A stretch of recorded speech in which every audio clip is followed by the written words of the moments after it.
This show is produced by the Hartman Media Company. For more information and links to all our great podcasts, visit hartmanmedia.com. Welcome to the American Monetary Association's podcast, where we explore how monetary policy impacts the real lives of real people and the action steps necessary to preserve wealth and enhance one's lifestyle. Glad you could join me today as we are going to get a little insight into the mortgage market. Our guest today was an interview I recorded when I was on that Caribbean cruise. Maybe, about 3 weeks ago or so, something like that. We recorded from the cruise ship, and I think you'll like her insights. She's been really an industry veteran in the mortgage market, and it's Jen du Plessis. So she'll be here in a few minutes. But first, I want to tell you, I don't want to tell you anything. I want to congratulate you. Yes, you investors need a congratulations, because I am looking at a headline right now talking about how rents just continue to rise. They continue to rise. They continue to rise. Up, up, up and away go the rents, and that means your income goes up. And what's interesting is a survey by Rent Cafe found that there was a 3% increase, and actually that was a slower pace than we've seen. It was the slowest increase in 18 months. And that's 3%, and that ain't bad. That ain't bad. Now, if you believe the official government inflation numbers that tells you inflation is 2% or even a little less sometimes, and your rents are rising at 3%, that ain't bad.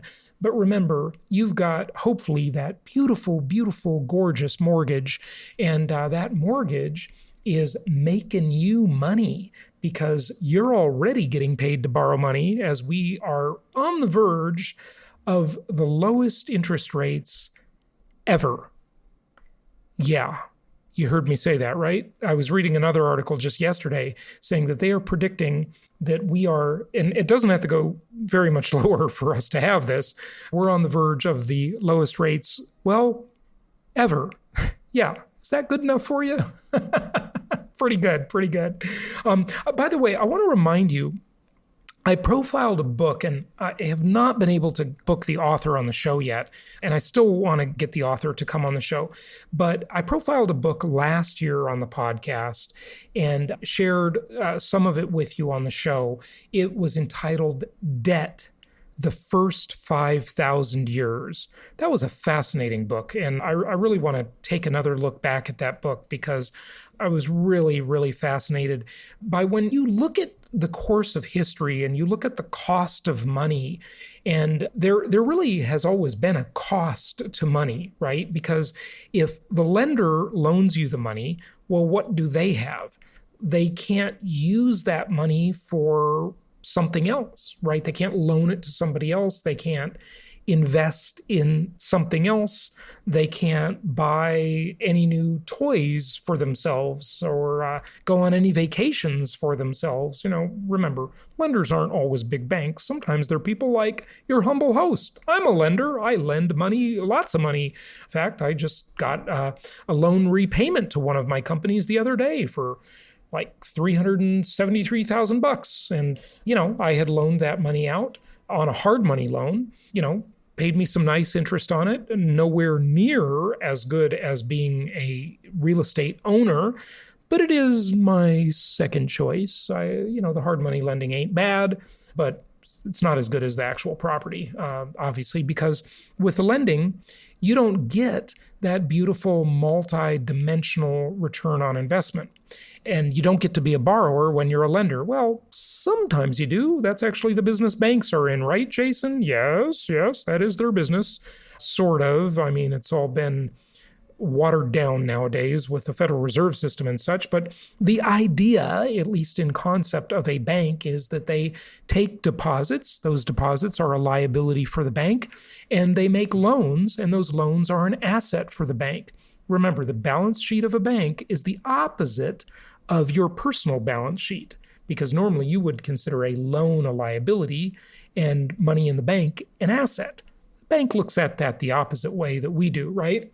What do? They make a margin between the money on deposit that they pay a lower interest rate on and the money lent out that they charge a higher interest rate for, right? I know this is called advanced education here, folks. Yes, I'm sure you understood this when you were in elementary school, so forgive me. But of course, it's all become much more watered down in the days of fractional reserve banking or fractional reserve lending. It's referred to both ways. And the era of the Federal Reserve and the repo market and auction rate securities and the overnight lending rate and all this blah, it's all just super complicated and very few people can really truly understand it. I don't really truly understand it myself. I will be the first to admit.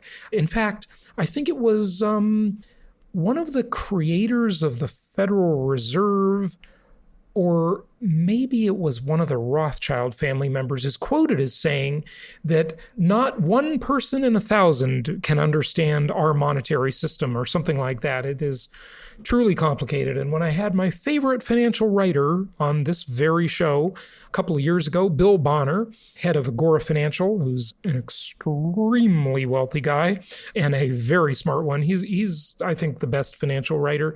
He said, maybe he was just being humble at the end of the interview, he said, I don't even understand this stuff. And I'm like, well, you certainly understand it a lot better than I do. But yeah, you get paid to borrow. And we demonstrated that when Rabbi Evan Moffick, our client, was on the show a week ago or so. He just got that loan on a property he bought through our network at 3.5%. So inflation, taxes, you can just sit on that property, never rent it out even once, and you're still getting paid to borrow the money. That is a pretty darn phenomenal deal. But let's look at the rents in some of these markets, okay? So the most expensive markets for apartments, if you want to rent an apartment or you own an apartment there, where do you think you're going to charge the highest rent? And by the way, it's an easy guess. You can probably guess this. You probably already are thinking it in your head because you're probably thinking of a Big Apple. Yes, bite into that Big Apple. That's New York City. Very overrated place, if you ask me. I mean, I love to visit New York, but living there, nah, no thanks. So $4,200 a month it'll cost you in New York to rent an apartment, or it'll cost you, I'm going to venture, to be a landlord in New York. Let's look at it that way. Let's not look at it from the renter's side. Let's look at it from the landlord's side. I venture to be a landlord in New York, it'll cost you $5,800 a month, while being a tenant only costs you $4,200 a month. Why do I say this? And how do I know that that math is correct? Well, I'm guessing, okay? It's a guesstimate. But here's how I arrived at it. I think it costs you $5,800 a month to be a landlord of that apartment that you rent for $4,200 a month in New York. Some of you know what I'm going to say, don't you? I think you're on to me. Because I think that apartment in New York, if it were for sale, I'm just guessing here, would probably be valued at right around $1 million. And for $1 million, you should be getting about how much rent? 1%, you say, right? Somewhere around there. That would be $10,000 a month. So literally, by being a landlord in New York and renting this very apartment or an apartment like it, it is costing you $5,800 a month. Because just like that example I gave you of the lender loaning the money, right? They have an opportunity cost. So does the landlord in New York City, okay? Because that landlord has tied that money up. And they can't buy another property. They can't buy 10 $100,000 single-family homes in 3 diverse markets at jasonhartman.com. And by the way, be sure you're subscribing to our Property Cast, so these property proformas are delivered right to your smartphone or right to your computer, right as they become available. They're just delivered all the time to you. They can't go there and buy one of those properties or 10 of them for the same $1 million and earn $5,800 more a month. So being a landlord in New York City, regardless of rent control, intrusive government, high taxes, massive amount of regulations, blah, blah, blah, unionized apartment buildings where you got to, deal with unions, gosh, that's tough. Okay. So it's going to cost you about $5,800 a month to be a landlord in New York City. Okay. And plus prices have been declining, so that makes it even worse, but I'm just talking cash flow. Where were the lowest rents? The lowest rents were in Wichita, Kansas. Yes, Dorothy said, we're not in Kansas anymore, right? And they were only $662. Now, how much is that property that rents for $662? Well, it's a cheap apartment. We know that. And I'll venture to guess that a cheap apartment in Wichita, Kansas is probably about $50,000 a unit. And you're getting $662 a month. That's more than 1%. Yeah. So there you go. You get paid to be a landlord in Kansas, and you pay to be a landlord in New York. I know, it's counterintuitive. And if you're new to the show and you're just listening to this for the first time, and you probably don't know what I'm talking about, so be sure to check out my other podcast that is a quick start podcast that will teach you the fundamentals of real estate investing. Listen to that one concurrently as you listen to this one, and you'll get the fundamentals on Jason Hartman Quick Start, whatever podcast platform you're on, iTunes, Stitcher Radio, whatever. Type in Jason Hartman Quick Start and get the basic fundamentals there, and then get some of the news and the more advanced techniques here on this show.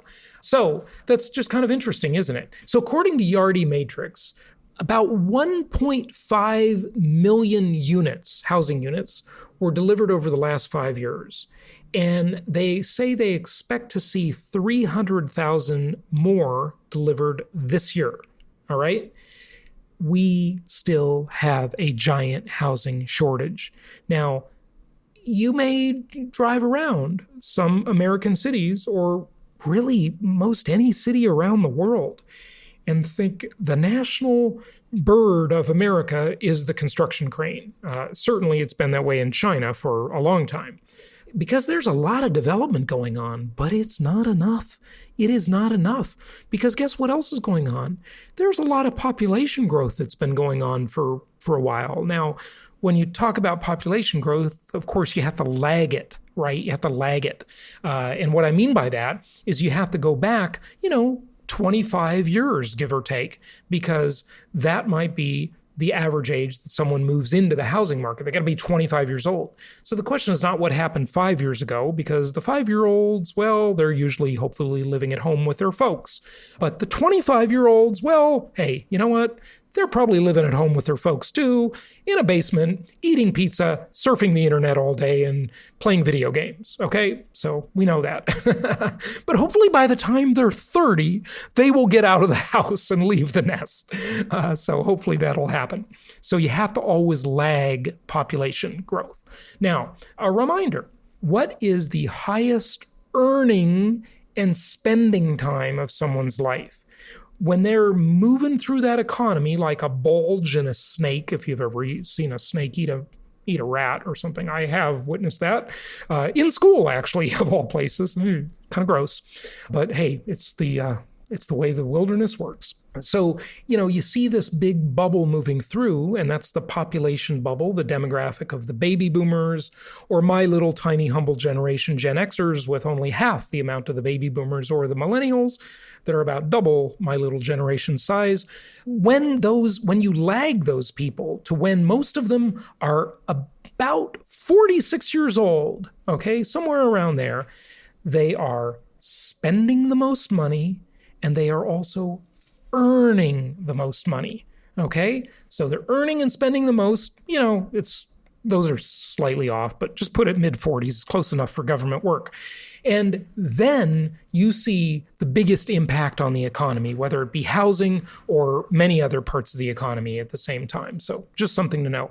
Okay, I'm going to wrap up on this but to tell you that the largest rent increase was seen in a market that we've been in and out of a couple of times over the years, but it's way too expensive now, so we've stopped recommending it years ago. But many of you, dear listeners and clients of ours, have properties there that you have made a ton of money on. So congratulations. And next time you see me at one of our live conferences, feel free to pat me on the back. And that is Phoenix, Arizona.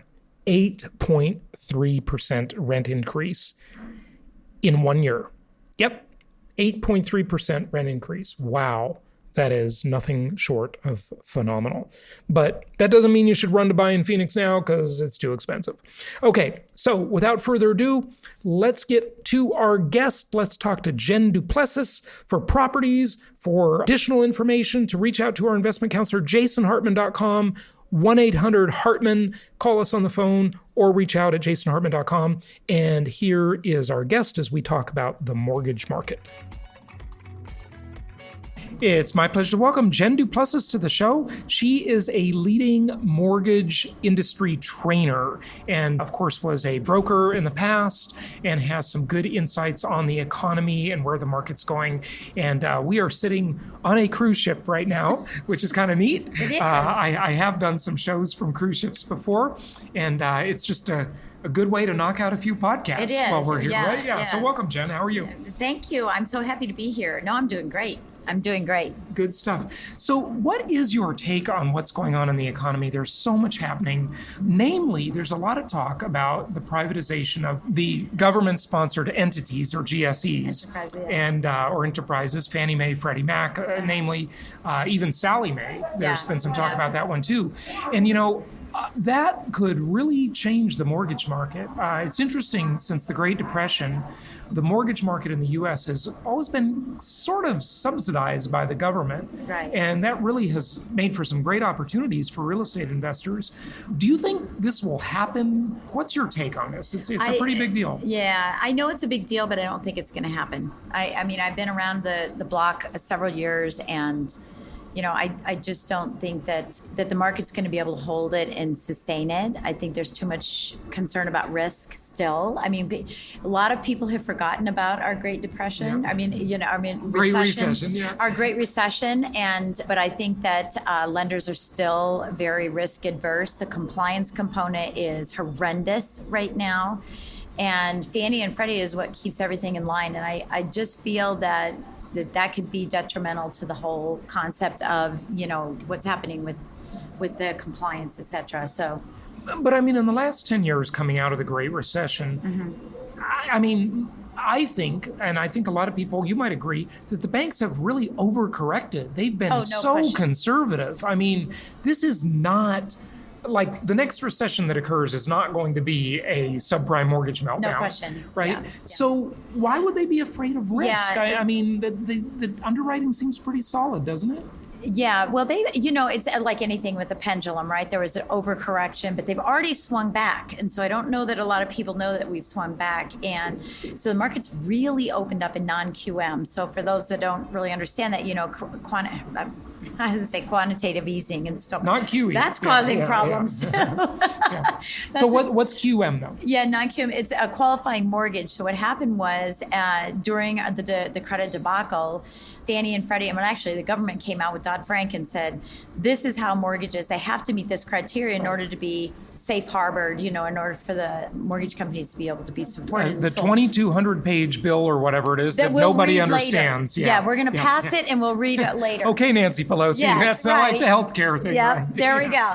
And so that happened, and so QM came in, and then immediately after that we had some non-QM, which means it's a non-qualifying mortgage, so it doesn't fit the criteria. And especially for investors that are listening, there's a lot of criteria that investors have to abide by, and if you don't abide by that, you're kind of kicked to the street and good luck, go get a mortgage. Right. So what was happening is investors were kicked to banks and getting true commercial loans on single-family residential homes because they didn't fit the criteria. So in comes non-QM. Now what's happened with non-QM over the last 4 or 5 years is that it's grown tremendously. It is securitized because it came out as being, well, if it's not QM and it is, it's not a QM loan and it's a non-QM loan, then isn't that subprime? No, it's not subprime because they're all being securitized. So before we go on too deeply into this, Jen, the QM, the qualified mortgages, would those be considered the agency loans, the strict Fannie Freddie loans? Then there's the non-QM. And who's making non-QM loans? Yeah, so non-QM loans are by individual private mortgage companies and some banking institutions that are taking on, now that it has been securitized, the banks are now starting to hop on board and say, okay, well, we can take on the risk of non-QM, whereas before we didn't feel like we could do that. So imagine if I bring it down to the nth degree, you have $1 million that you want to lend out of money, right? And you close, let's say it's 4 loans, right? You close 4, or let's make it 5 loans at $200,000. You close 5 loans at $200,000. You've now sucked up your $1 million. When you, as a bank, as an institution, then take that to Fannie and Freddie, and they say they're only going to buy the QM loans, though, right? Or are they going to buy non-QM too? No, they're not buying non-QM. So that's the point here, is that so you send the loan to them and you say, hey, look, we underwrote this loan to all of the QM requirements, with perfect credit score, perfect assets, perfect debt to income ratio. Fannie and Freddie will buy those loans, and you will get your $1 million back so that you can then do more loans. Right. Keep the machine going. You can sell them off the line and do that. Right. So that's the QM. But there's been, what's really great is that it used to be you either had an agency loan, a Fannie Mae Freddie Mac loan, or hard money. Right. And there was really nothing in between. Yeah. I mean, there were commercial loans, right? But people weren't doing those, at least not that I can recall, before the Great Recession, on single family homes. Yeah. You mean commercial loans on? Yeah. That they might do an apartment complex or a shopping center or something. They were actually doing them on single family homes because it's considered a commercial loan if you don't meet the criteria of Fannie, Freddie, FHA, if you're an investor anyway. So once you had more than 10 financed properties, you had to get a commercial loan on a residential. Right, that I know, but I'm talking pre-Great Recession. Yeah. When you could go get 200 Fannie Freddie loans. I mean, you couldn't. Yeah. No, you couldn't do that. You actually couldn't do that. There was always a cap from Fannie and Freddie on the number of loans that you could have, and not on the number of properties you could own, but the number of loans that you could have. Well, I remember coming out of the Great Recession, they capped it really tight at 4 loans. There were 4 finance properties for a while. Then it went up to 10 per spouse. So if both can qualify, then you can get 20 total in your family. But before the Great Recession, people were doing way more than that. I mean, they were getting a lot more.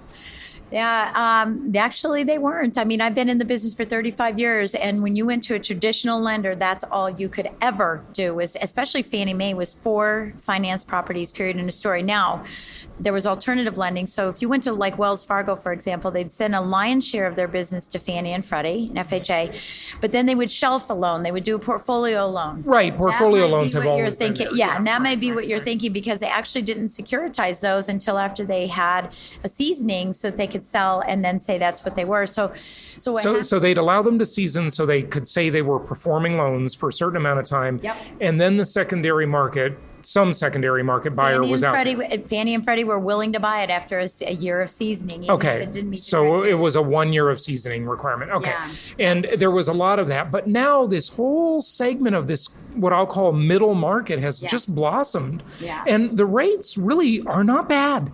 I mean, they're not incredible like Fannie Freddie, but they're pretty good. Yeah, they're actually really good. It used to be, and really pre-recession, for the Great Recession, we had A paper, we had Alt A, Alternative A, where you had a situational lending, and then we had subprime. So it kind of went in that order, and then obviously onto private money if you couldn't even get subprime. So it went into that. When everything collapsed, all we had was QM. All we had was A paper. Everything else was gone. Alt-A was gone.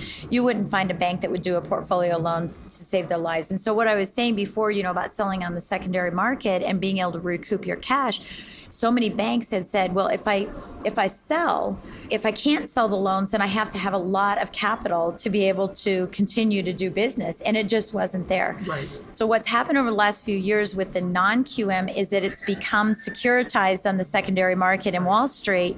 And that's allowed everyone to say, well, heck, if it's securitized, then I don't have to hold it on my books. I'll take more risk.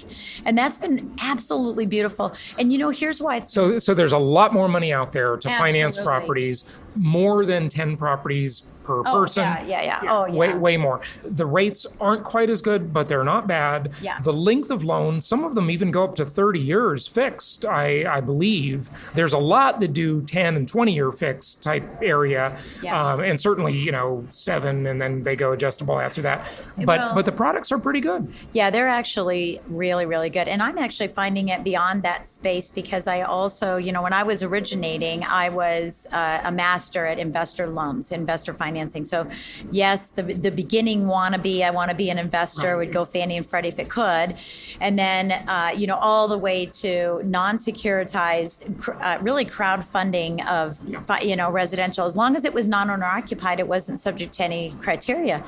Those now are 30-year loans, so now they aren't what the traditional was. They were going to be flips, right? They were going to be fix and flips, renos. Yeah. Now they're buy and holds on that long period of time as well. So I think that, that's opened up. And I think the biggest thing is when this pendulum swung, and it swung all one way, we have to remember that what drives our economy is entrepreneurship. Self-employed businesses that could move their money, and they needed this money. They were the ones who were in the mid to high tier homes. I mean, you could still get a FHA loan with horrible credit right after the crisis. But these are the thing. This particular group was the one that was going to move us forward, and it was stunted. Nothing was happening. So the non-QM came out so that we could do bank statement loans again. The difference this time, they used to call those liar's loans, or sort of, but what's the distinction? Ninas and Lenas and no income verifications, all those crazy things. No income, no income, no asset. It's just no questions asked. Right. And so now they're bank statement loans with good quality credit and good down payment, so there's skin in the game, right? And so if you think about that old game you used to play about layering your hands, that's all kind of gone away. But this opened up the market for small businesses to get residential home loans. Okay, so when you say that, I'm not sure what you're referring to. Are you referring to the fact that a small business owner has a home or some investment properties and they're refinancing them to pull cash out to use in their business? Is that what you're talking about? Or are you talking about business financing? No, I'm talking about them to refinance their homes for whatever reason, because now they have growth, they have equity growth, and it's all trapped in their house and they can't get a loan because it's QM. And so they needed to release. Now they can. Yeah. Now they can. And that opened up the marketplace because now maybe they grew out of their home over that period of time, right? Yep. They grew out of their home and they want to buy a new, bigger house, but there wasn't any financing for them to do that because traditionally with self-employed individuals, their tax returns aren't going to support a traditional Fannie and Freddie loan. Right, that's another reason you were referring to self-employed. Okay, I got it. Yeah. Okay, so let's, we'll try and visualize this for our listeners, okay? Yep. You mentioned the pendulum. A lot of people use that metaphor. I certainly do. In 2003, 2004, 2005, the pendulum was way at one end. Yeah. The loans, I used to show screenshots in my PowerPoint presentations at my live conferences of from lenders, namely Countrywide mostly, that would say 1 day out of bankruptcy, 1 day out of foreclosure, 540 FICO score, which is low, by the way, very low. Yeah, you could get a 95% loan. I mean, it was just stupid money. So the pendulum was too far to one direction then, and obviously we had a mortgage crisis, okay? Where is the pendulum now? I would say, so let's just use left and right. Let's just say that the pendulum swung all the way to the left. Everybody cease and desist. It was always clear over there, any kind of loan. It went all the way to the right-hand side. I would say we're now left of center. Okay, so wait, is the right the liberal stupid lending and the left is the left would be the stupid lending. Okay. Swung all the way to the right. So let's get this right. Okay, let's get this right. Okay. And so we go all the way to the right, and now I would say we're left of center. Okay. We've come back not to center, but even to the way that says, how do we loosen up the market, right? And so there's so many opportunities, and we have so much liquidity that we have so many private lenders out there, right? And everyone's crowdfunding and doing all these wonderful things. So I actually think we're left of center as a whole. In the lending space itself, I think we're getting to center if we can knock down some compliance walls that are preventing people from even wanting to engage. Right now, the average mortgage company makes $457 per loan they originate. That's not much. Because it's all compliance ridden. They've had to hire so many people, and there are so many fines for making, for computer mistakes, not human mistakes, computer mistakes. They're not going to survive. Yeah. So, Trump, when he was a candidate, he alluded to the idea that he was going to get rid of Dodd-Frank. Okay. And Dodd-Frank is really a stupid bill. Okay. But, whatever. That's not worth arguing about. But is Dodd-Frank going to go away? I mean, I think he's already weakened it a bit. I've definitely read some stuff about that, have not followed it closely. He sort of destroyed Obamacare effectively as a kind of with an end run around it, with, no fine for not having your insurance. But what's the status of Dodd-Frank? Yeah, I think Dodd-Frank is here to stay. I think that we need it. It should have been there anyway.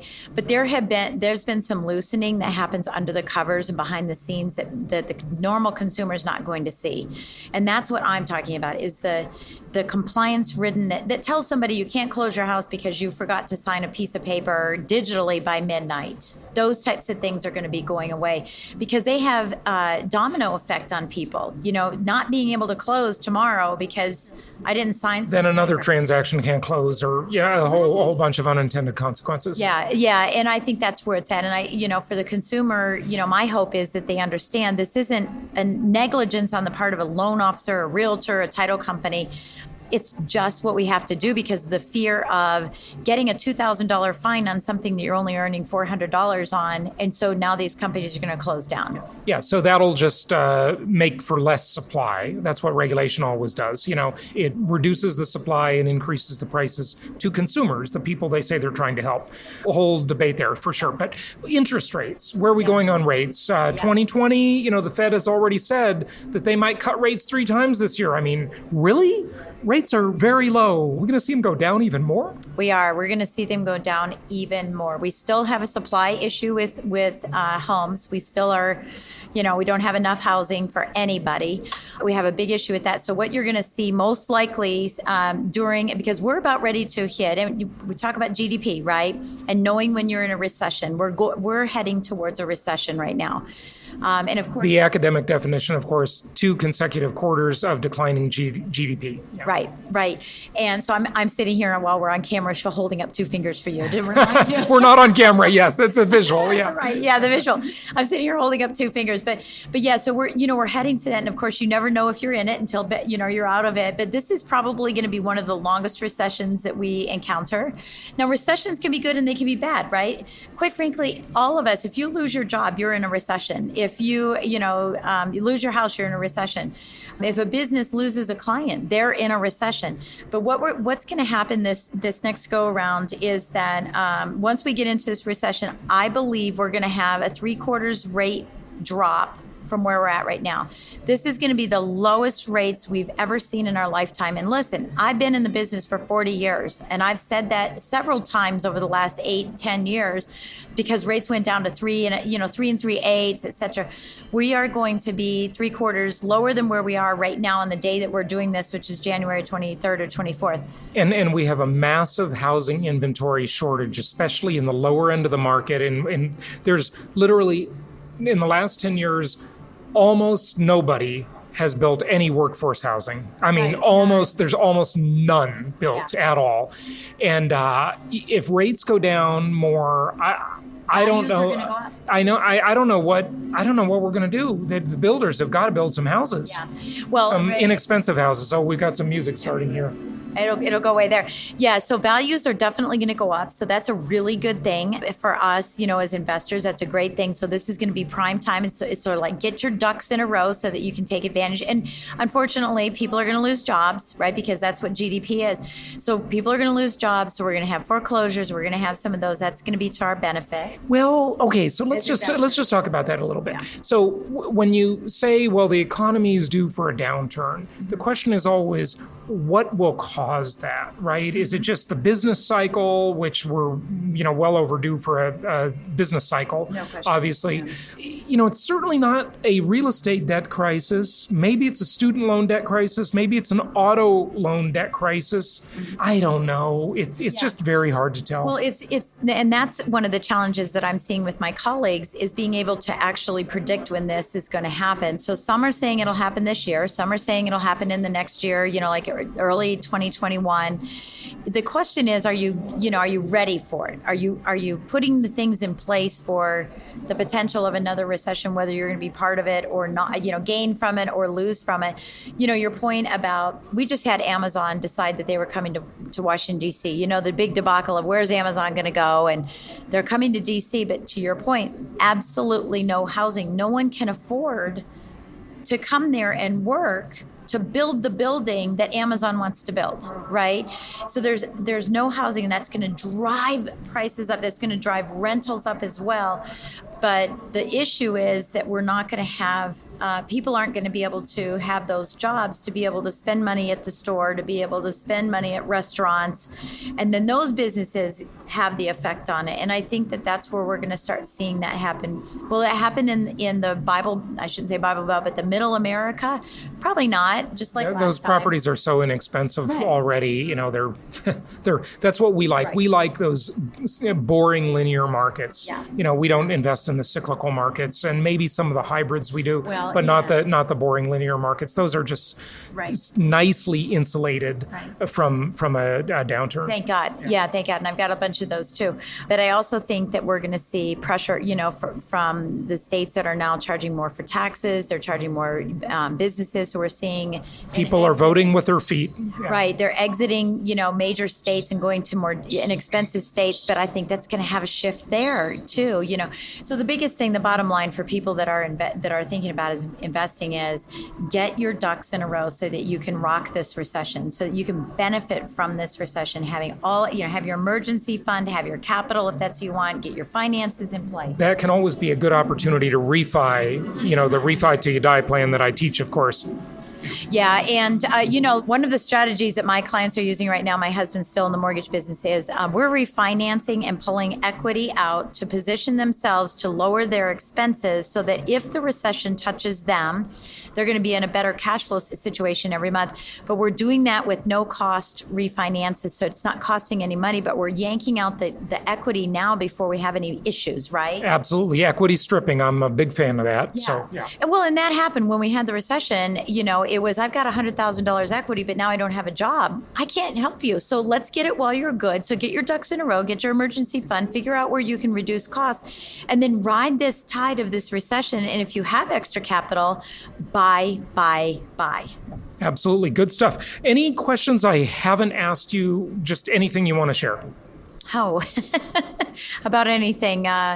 Just be patient. Be patient when you're dealing with lenders. They're working out for your best interest. They truly are. So are real estate agents. They're looking out for your best interest. We're just working within the confines of the system, the new system, and just be patient with them. Have a real strong relationship with people, and don't go transactional because it's going to hurt you. Jen, give out your website. Yeah, it's jenduplessis.com. Jen, thanks for joining us. Thank you so much for having me. It was great. Thank you so much for listening. Please be sure to subscribe so that you don't miss any episodes. Be sure to check out the show's specific website and our general website, hartmanmedia.com, for appropriate disclaimers and terms of service. Remember that guest opinions are their own, and if you require specific legal or tax advice or advice in any other specialized area, please consult an